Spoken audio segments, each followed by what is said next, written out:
¿Qué tal, hermanos? Bendiciones para todos. Hoy quiero comenzar el mensaje con una pregunta. ¿Existe Dios? Esta pregunta se escucha mucho en la gente que nos rodea, en el mundo que convive alrededor nuestro. También escuchamos, si Dios existe de verdad, ¿por qué permite tantas desgracias y tantas injusticias?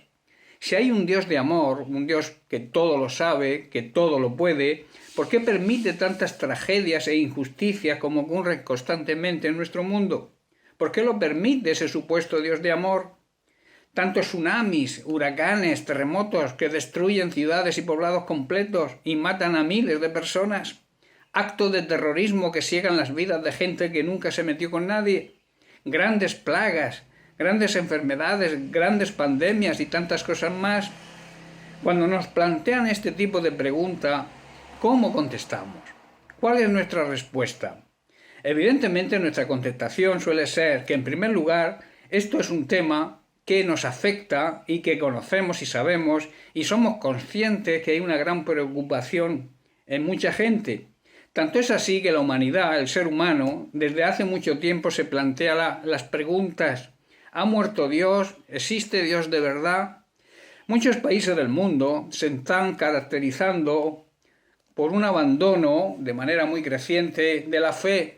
Y también en muchos cristianos también existe ese abandono de la fe, esa apostasía que la Biblia habla previa a la venida de Cristo, y otros, el resto de la humanidad, en la no creencia en la existencia de Dios. Pero queda un remanente que todavía se mantiene firme en la fe, en un Dios grande, en un Dios poderoso que sigue amando a su creación, al ser humano. Y las razones dadas por esta gente del abandono de la fe de Dios y la negación de su existencia son las siguientes. La primera razón es que dicen estar muy contentos de haberse desprendido de un Dios que se mete en todas las áreas de su vida y que les controla. Esto, evidentemente, es falso. Quien realmente controla al mundo hoy en día, al sistema mundano que hoy vive de espaldas a Dios, es el mismo diablo. Y la segunda razón, afirman que Dios ha fallado miserablemente en su deber de gobernar el mundo. ¿Pero qué decimos nosotros? Decimos que eso es un tema, como he dicho antes, es un tema muy importante y complejo a la vez. Sin embargo, es un tema que la Biblia afronta ampliamente y con toda honestidad. Vamos a ver, llegados a este punto, dos cosas. La primera cosa es que el ser humano, la humanidad en su mayoría, ha sacado a Dios de su vida. Esto lo podemos ilustrar por un incidente ocurrido a primeros del siglo en Estados Unidos. Después del terrible ataque terrorista que derribó las Torres Gemelas en Nueva York en el año 2001, se lanzó la siguiente pregunta en un programa de televisión a una mujer cristiana, a la hija de Billy Graham, allí presente, Anna Graham. Fue entrevistada en uno de los programas mañaneros y James Clayson le preguntó: ¿cómo puede permitir Dios que algo como los ataques al Pentágono, la destrucción de las Torres Gemelas, los ataques terroristas, los tiroteos en las escuelas, los huracanes, los tsunamis, los seísmos, los terremotos, y yo hoy añadiría las pandemias, ocurran? Anna Graham, con mucha sabiduría divina, claro, y mucho ingenio, le contestó: Dios está más conmovido con todo esto que nosotros mismos, pero por años le hemos estado pidiendo que salga de nuestras escuelas, que salga de nuestro gobierno y que salga de nuestras vidas. Y siendo Dios un caballero, poco a poco ha ido dándonos el gusto y alejándose de nosotros. Y luego añadió: ¿cómo podemos esperar bendición y protección de parte de Dios si le exigimos con cada uno de nuestros actos que se aleje? No podemos ahora echarle la culpa. Esto fue una respuesta que dio en el clavo. Anne estaba segura que Dios estaría tan apenado por lo ocurrido como cualquiera de ellos, y aún más, pero que durante muchos años hemos estado diciéndole a Dios que se marche de nuestras escuelas, como he dicho, de nuestras universidades, de nuestras instituciones públicas y de nuestras vidas. Y Dios, siendo un caballero, se ha marchado. A Dios se le puede decir con palabras o con nuestra actitud que se marche y Él se marchará. No es un Dios que se mete en nuestras vidas y circunstancias en contra de nuestra voluntad, como muchos creen. Alguien dijo que la voluntad de Dios no nos llevará nunca más allá de donde la gracia nos pueda sostener. Él nos concede el libre albedrío, la libertad de elegir. Nosotros decidimos la elección.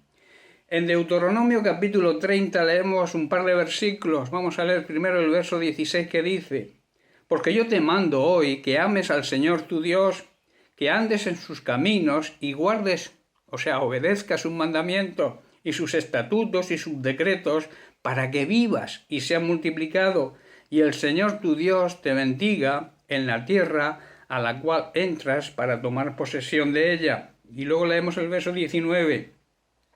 A los cielos y a la tierra llamo por testigos hoy contra vosotros, que os he puesto delante la vida y la muerte, la bendición y la maldición. Escoge pues la vida para que vivas tú y tu descendencia. Tu decisión va a influir en tu vida y también en la vida de tus hijos y tu descendencia.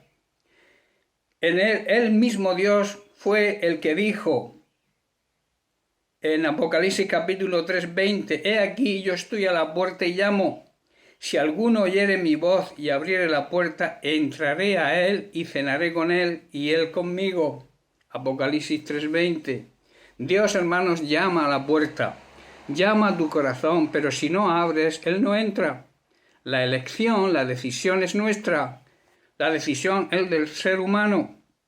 El hombre, el ser humano, tiene que saber que todo el desorden, todas las calamidades y miserias de este mundo vienen como consecuencia de haberle dicho no a Dios en un principio y de seguir diciéndole no y echándole fuera de nuestra vida y fuera de nuestro mundo. Si no aceptamos a Dios, si lo rechazamos, si no le queremos en nuestra vida, no podemos pedirle explicaciones e incluso acusarle de lo que nos ocurre. En épocas de crisis, el ser humano tiene una tendencia, que es buscarse un enemigo a quien culpar, y en su necedad e ignorancia culpan a Dios, que es el único que nos puede ayudar, nos puede proteger y sacar de cualquier crisis. Leemos en Génesis capítulo 17, el verso 1, donde Dios le dijo a Abraham, Abraham, recordemos que significa padre excelso, padre enaltecido, elevado, solamente a Dios se le puede llamar así. Por este motivo, Dios tuvo que cambiarle el nombre a Abraham, que significa padre de multitudes. Entonces dice, era Abraham, de edad de 99 años, cuando le apareció el Señor y le dijo: Yo soy el Dios Todopoderoso, anda delante de mí y sé perfecto. Abraham, en su fuerza y en su condición de excelso enaltecido, no podía caminar en la perfección delante de Dios, pero en el poder de Dios, recordemos que Dios es todopoderoso, sí que podía hacerlo. Nunca en comparación con Él, o sea, no podemos llegar a la perfección de Dios, pero sí en la medida que un ser humano pueda ser perfecto, o sea, la perfección humana que Dios exige. La perfección humana habla de rectitud, habla de honestidad y habla de integridad. Dios, hermanos, es un Dios de pactos, que siempre cumple su parte, pero para ello nosotros debemos cumplir la nuestra. En el Salmo 37:5, David dice, encomienda, o sea, pon en las manos del Señor tu camino, tu vida, confía, deposita tu confianza en Él, esa es nuestra parte del pacto, y Él hará la parte de Dios. Entonces hemos visto la primera cosa, que hemos visto que el ser humano ha sacado a Dios de su vida. La segunda cosa es que este mundo no es nuestro, le pertenece a Dios. En el Salmo 24 podemos leer los versos 1 y 2. Dice el 1, del Señor es la tierra y su plenitud, o sea, la totalidad del mundo y los que en él habitan. Y el verso 2, porque Él la fundó, o sea, la creó, la edificó, le puso los cimientos sobre los mares y la afirmó sobre los ríos. Él es su creador, es el creador de la tierra y es su dueño. Y aunque le echamos fuera hace más de 2000 años y seguimos haciéndolo, un día de estos volverá y volverá para reclamar su mundo. De esto debemos estar seguros. Y no puede ser de otra manera. Luego, que nadie proteste cuando esto ocurra, ya que el clamor general, el mundo, en general, la humanidad, es que si hay un Dios allí fuera, que haga algo. Nosotros estamos seguros que lo va a hacer. Lo va a hacer y creemos que muy pronto. Que nadie se sorprenda que la intervención de Dios es en este día por medio de su Hijo Jesucristo y será por la fuerza. Eso lo leemos en Malaquías, el profeta Malaquías, Dios hablando a través de él. En el capítulo 3, verso 2 podemos leer: ¿Y quién podrá soportar el tiempo de su venida? ¿O quién podrá estar de pie cuando Él se manifieste? Porque Él es como fuego purificador, o sea, quemará la escoria, lo que no sirva, y como jabón de lavadores, lavará toda maldad. Dicho de otra manera, ¿quién será capaz de soportar su venida? ¿Quién podrá mantenerse en pie, cara a cara con Él, cuando Él aparezca? Pues Él dice que será un fuego abrasador que refina el metal, que quita, como he dicho, las impurezas, y como jabón fuerte que blanquea la ropa. La mayor parte de la gente de nuestro mundo ni le acepta ni le quiere e intentará resistir su venida. Vamos a leer el Salmo 2, donde el salmista comienza con una pregunta: ¿por qué se amotinan las gentes y los pueblos piensan cosas vanas, cosas inútiles, sin sustancia? Y el verso 2: se levantarán los reyes de la tierra y príncipes consultarán unidos contra Dios y contra su ungido, su enviado, o sea, Jesucristo, diciendo: rompamos sus ligaduras y echemos de nosotros sus cuerdas. En estos 3 versículos, hermanos, vemos el rechazo y la resistencia contra Dios y su enviado Jesucristo. A partir del 4 vamos a ver las consecuencias de ese rechazo y esa resistencia. El verso 4 dice: el que mora en los cielos se reirá, el Señor se burlará de ellos. Verso 5, luego hablará a ellos en su furor y los turbará con su ira. Verso 6, pero yo he puesto mi rey sobre Sión, mi santo monte, yo publicaré el decreto. El Señor me ha dicho: mi hijo eres tú, yo te he engendrado hoy. Pídeme y te daré por herencia a las naciones, y como posesión tuya los confines de la tierra. Estos 3 versículos, del 6 al 8, hablan proféticamente sobre Jesucristo. Y el 9, los quebrantarás a esos reyes con vara de hierro, como vasija de alfarero los desmenuzarás. Y el salmista, inspirado por Dios, advierte a los reyes y jueces de la tierra. Leemos en el verso 10, dice: ahora pues, oh reyes, sed prudentes, admitid amonestación, o sea, aceptar la reprensión, jueces de la tierra. Verso 11, servid a Dios con temor, o sea, con honra, con respeto y obediencia, y alegraos con temblor. Y el verso 12, honrad al Hijo, para que no se enoje y perezcáis en el camino, pues se inflama de pronto su ira santa. Bienaventurados todos los que en Él confían. Esto es un gran motivo de esperanza para los que creemos en Él. El día del Señor, que dice que es grande, pero también terrible, vendrá. Piensen lo que piensen, digan lo que digan y hagan lo que hagan. Esto está ahí, es una verdad y se cumplirá. En Malaquías 4:5 leemos: he aquí yo os envío el profeta Elías. Al igual que Dios hablaba a la humanidad a través de sus siervos los profetas, ahora en la actualidad también lo habla a través de aquellos que Dios nos utiliza como voceros, como predicadores de su palabra. Dice: yo os envío al profeta Elías antes que venga el día del Señor grande y terrible. Hermanos, Dios no puede ser burlado. En Gálatas capítulo 6, verso 7 leemos: no os engañéis. Aquí vemos las consecuencias del autoengaño, que es el peor de los engaños, yo siempre lo digo. Dios no puede ser burlado, nadie se puede burlar de Dios, pues todo lo que el hombre sembrare, eso también segará. Aquí vemos la ley de la siembra. La cosecha, hermanos, del pecado es la muerte. En Romanos capítulo 6, verso 23 podemos leer: porque la paga, el salario del pecado, es muerte, mas la dádiva, el regalo de Dios, es vida eterna en Cristo Jesús, Señor nuestro. O sea, es vida eterna para aquellos que viven, siguen y obedecen sus enseñanzas. La paga del pecado, hermanos, el salario, lo que recibimos como consecuencia del pecado es la muerte.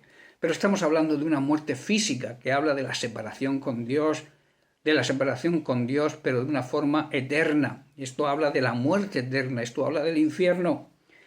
Tampoco, hermanos, Dios puede ser frustrado en sus propósitos y en sus planes, porque son eternos. Todo lo relacionado con Dios es eterno. En el Salmo 138 podemos leer el verso 8. Dice: el Señor cumplirá su propósito en mí. Tu misericordia, oh Dios, es para siempre. No desampares la obra de tus manos. Aquí David reconoce que era creación de Dios y por tanto le pertenecía a Dios. Y cuando el salmista David dice que Dios cumplirá su propósito en él, está diciendo que él estaba dispuesto a hacer todo lo necesario, su parte, para que los planes que Dios tenía para él se cumplieran. Tenemos que saber que Dios es amor, hermanos, pero también nuestro Dios es fuego consumidor. Eso lo podemos leer en Hebreos capítulo 12, verso 29. Y en Números, en el capítulo 14, verso 18, dice: Dios, tardo para la ira y grande en misericordia, que perdona la iniquidad y la rebelión, aunque de ningún modo, escuchar bien, aunque de ningún modo tendrá por inocente al culpable, porque Dios es amor, pero también es justicia. Y dice que visita la maldad de los padres sobre los hijos hasta los terceros y hasta los cuartos, o sea, hasta la tercera y cuarta generación. Pero hay una buena noticia, y es que todavía sigue siendo verdad que todo aquel que invocare, que clamare el nombre del Señor será salvo. ¡Qué gran promesa! En Joel capítulo 2, verso 32 podemos leer: y todo aquel que invocare el nombre del Señor será salvo, porque en el monte de Sión y en Jerusalén habrá salvación, como ha dicho Dios, y entre el remanente al cual Él habrá llamado.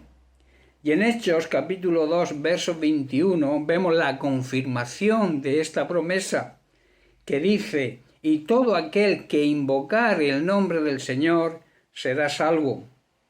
Por tanto, podemos hacer un resumen, porque hemos hablado de la existencia de un maravilloso mundo sobrenatural más allá de lo que vemos, y que Dios es creador del inmenso universo y creador nuestro también. Un Dios, hermanos, que nos conoce, nos ama y a quien le importamos. Un Dios que cuando no podíamos llegar a donde Él estaba, Él descendió en la persona de su Hijo Jesucristo, nació en un pesebre, para que toda persona, sea de la condición que sea, tuviera acceso a Él. Y descendió, se hizo hombre y bajó a donde nosotros estábamos. Y por medio de su sacrificio en una cruz, resolver el problema de nuestro pecado y nuestra separación de Dios. Un Dios que quiere compartir con nosotros su misma vida eterna y abrirnos un camino por el cual pudiéramos ascender un día a esos lugares celestiales y para compartir con Él los maravillosos propósitos que siempre ha tenido para su creación. Nosotros los creyentes sabemos que estas cosas no son cuentos de viejas ni sueños de locos, son verdades reveladas en su palabra, pero también avaladas por la historia singular de un ser, de una persona verdaderamente única, conocido en un principio como Jesús de Nazaret, pero dice la Biblia en Romanos, declarado Hijo de Dios con poder por su resurrección de entre los muertos. Leemos el pasaje en Romanos 1, del 1 al 4, que dice: Pablo, siervo de Jesucristo, servidor de Jesucristo, llamado, o sea, elegido a ser apóstol, apartado, dedicado y consagrado para el Evangelio de Dios, que él había prometido antes por sus profetas en las Sagradas Escrituras, acerca de su Hijo, nuestro Señor Jesucristo, que era del linaje de David según la carne, y el verso 4, y que fue declarado Hijo de Dios con poder, según el Espíritu de Santidad, por la resurrección de entre los muertos. Una persona, hermanos, sin la cual nunca llegaremos a esos lugares celestiales de gloria, y que no se meterá en tu vida en contra de tu voluntad, pero que Él está a tu puerta llamando. Eres tú el que tiene que tomar la decisión de abrir la puerta. Podemos llegar, por tanto, a una conclusión.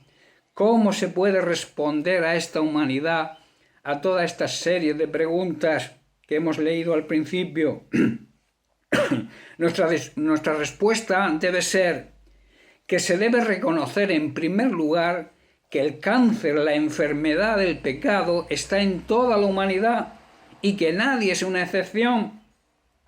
También que se debe reconocer que nadie puede hacer nada para justificarse ante Dios. Solo en Cristo tenemos justificación. Él fue nuestra justicia.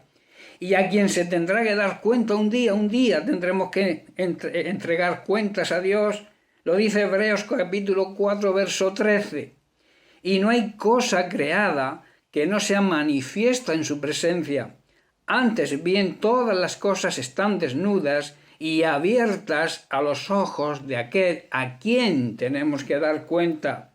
También debemos responder que se debe reconocer a Jesús que Él pagó la deuda. Debemos reconocer que Él fue el que pagó nuestra deuda. Nosotros teníamos una deuda impagable, era enorme, no podíamos hacerle frente, pero que Él pagó esa deuda y que la humanidad adquirió esa deuda por la culpa del pecado y que Él pagó en una cruz esa deuda que nosotros teníamos y que Dios aceptó su muerte en nuestro lugar. También, hermanos, hay que reconocer, hay que hacerles ver que Jesucristo es la medicina que nos sana de la verdadera pandemia que arrasa este mundo, que es el pecado. En Isaías capítulo 53, versos 5 y 6 leemos: Mas Él, Jesucristo, fue herido por nuestras rebeliones, molido por nuestros pecados. El castigo de nuestra paz fue sobre Él, para que nosotros tuviéramos paz, para que nosotros tuviéramos esa nueva comunión con el Padre. Él murió en una cruz y dice: y por su llaga fuimos nosotros curados. Esto habla de sanidad. Verso 6, todos nosotros nos descarriamos como ovejas, cada cual se apartó por su camino, mas el Señor cargó en Él el pecado de todos nosotros. Y en Romanos 3, 23 hasta el 26 leemos: por cuanto todos pecaron y están destituidos de la gloria de Dios, siendo justificados gratuitamente, o sea, sin necesidad de pagar nada, hemos sido justificados gratis por su gracia, mediante la redención que es en Cristo Jesús. El verso 25, a quien Dios puso como propiciación, o sea, como instrumento de perdón, por medio de la fe en su sangre, para manifestar su justicia, a causa de haber pasado por alto en su paciencia los pecados pasados, con la mira de manifestar en este tiempo su justicia, a fin de que Él sea el justo y el que justifica al que es de la fe de Jesús. Y por último debemos contestar que al Señor debemos decirle de todo corazón lo que le dijo el publicano de Lucas 18: Dios, ten misericordia de mí, que soy pecador. El ser humano tiene que reconocer su pecado para que Jesús después nos pueda decir: que hemos descendido justificados a nuestra casa, como le dijo en la historia. Vamos a leer la historia. Es la siguiente y se encuentra en Lucas capítulo 18, a partir del verso 10. Dice: 2 hombres subieron al templo a orar. Uno era fariseo y el otro publicano. El fariseo, puesto en pie, oraba consigo mismo, se oraba a sí mismo de esta manera: Dios, te doy gracias porque no soy como los otros hombres, ladrones, injustos, adúlteros, ni aun como este publicano. Ayuno 2 veces a la semana, doy diezmos de todo lo que gano. Pero mirad lo que hacía el publicano. Mas el publicano, estando lejos, no quería ni aún alzar los ojos al cielo, sino que se golpeaba el pecho diciendo: Dios, sé propicio a mí, que soy pecador. Os digo, dice el verso 14, que éste descendió a su casa justificado antes que el otro, porque cualquiera que se enaltece, se cree importante, será humillado, y el que se humilla será enaldecido, será hecho importante. Hermanos, Dios en su palabra nos promete que si somos humildes y practicamos la humildad, si reconocemos nuestros pecados, si reconocemos nuestras debilidades y aceptamos nuestra dependencia de Dios, Él nos va a levantar, Él nos va a enaltecer. Y aquí vemos, por último, quiero leer un pasaje, unos versículos de un llamado dirigido a la iglesia verdadera de hoy de Jesucristo. Está en Segunda de Crónicas, y quiero terminar con esto, en Segunda de Crónicas capítulo 7, verso 14. Dice: si mi pueblo, está refiriéndose a su iglesia, a su familia, que lleva mi nombre, o sea, que usa mi nombre, que mi nombre está en su boca, se humilla, o sea, reconoce su dependencia de Dios, reconoce sus fallos, reconoce sus pecados, ora, o sea, tiene intimidad conmigo, me busca, levanta clamor hacia mí y se arrepiente, la importancia del arrepentimiento, se arrepiente de su mala conducta, o sea, cambia totalmente de forma de vivir, yo lo escucharé, mis oídos estarán atentos a su clamor, le prestaré atención. Dios no presta atención a un pecador que no se arrepiente. Dios escucha a los pecadores, sí, pero cuando en ellos hay un espíritu de arrepentimiento, su oído está atento para escuchar su clamor y contestar, primeramente, a esa necesidad que el ser humano tiene de salvación. A través del arrepentimiento, Dios concede la salvación y después nos llena de su bendición. Dice: yo lo escucharé, le prestaré atención, dice desde el cielo. Perdonaré, la importancia del perdón, hermanos, pero también la Biblia exige que para recibir ese perdón de Dios nosotros debemos perdonar a los demás. Es una ley espiritual que se cumple. Si no perdonamos, Dios no nos perdona. Aquí hay un gran llamado dirigido a la iglesia a practicar el perdón. Dice: yo lo escucharé desde los cielos, perdonaré sus pecados y devolveré la salud, o sea, la prosperidad. Todo nos va a ir bien, todo va a salir bien si andamos de acuerdo a su propósito. Y también sanaré su tierra. La importancia de orar por nuestra tierra, la importancia de orar por nuestra ciudad, la importancia de orar por nuestra iglesia, la importancia de orar por nuestra patria. Hermanos, la Biblia enseña que tenemos que orar por los dirigentes, tenemos que orar por los políticos. A veces nos pasamos la vida criticando a los políticos. Sí, que no lo hacen bien, pero nuestro deber como iglesia, Dios nos hace un llamado a la intercesión, a interceder por esas personas que son creación suya, recordemos, y que Dios también desea que sean salvas. Nuestro trabajo como iglesia, nuestra instrucción a su iglesia es que debemos orar e interceder por nuestra tierra. Y eso conlleva, eso incluye a los que nos gobiernan. Tenemos que tener misericordia de aquellos que están en el poder, de aquellos que viven de acuerdo a sus criterios, a sus ideales, porque no saben, no conocen al verdadero Dios y muchos los rechazan. Pero nosotros debemos pedir y orar por ellos, pedir que el temor de Dios esté en ellos, o si no, que Dios ponga personas que nos dirijan, que tengan ese temor, porque Dios quiere sanar nuestra patria, Dios quiere sanar la tierra donde vivimos, Dios quiere bendecir la tierra y la patria donde actuamos y donde llevamos nuestra vida. Hermanos, que este llamado sea un llamado a los corazones de su iglesia. La iglesia tiene que levantarse con esta actitud de intercesión, de clamar, de pedir por la necesidad, de pedir por esta situación que estamos atravesando, que es muy grave, pero yo creo que toda esta situación que estamos viviendo es como consecuencia de la iniquidad del hombre. Dios, como expliqué en otra ocasión, de Dios no viene el mal, pero Dios utiliza el mal para que la gente reaccione y se dé cuenta de que debemos volvernos al Señor, que la humanidad tiene que volverse a Dios, que la humanidad necesita a Dios en su vida, aunque muchos lo echan fuera, como hemos leído desde hace 2000 años, la sociedad expulsa a Dios de su vida, de sus escuelas, de sus universidades, de sus vidas, de su familia. No quieren contar con Él para nada, pero luego eso sí, cuando ocurre algo, la primera tendencia es acusar a Dios del mal que hay en el mundo, cuando de Dios no viene nada malo. De Dios solamente viene lo bueno. Hermanos, lo dejo aquí. Que tengáis un feliz día, que la paz del Señor esté siempre con vosotros, recibir un abrazo fuerte y la bendición de parte de Dios. Que Dios les bendiga.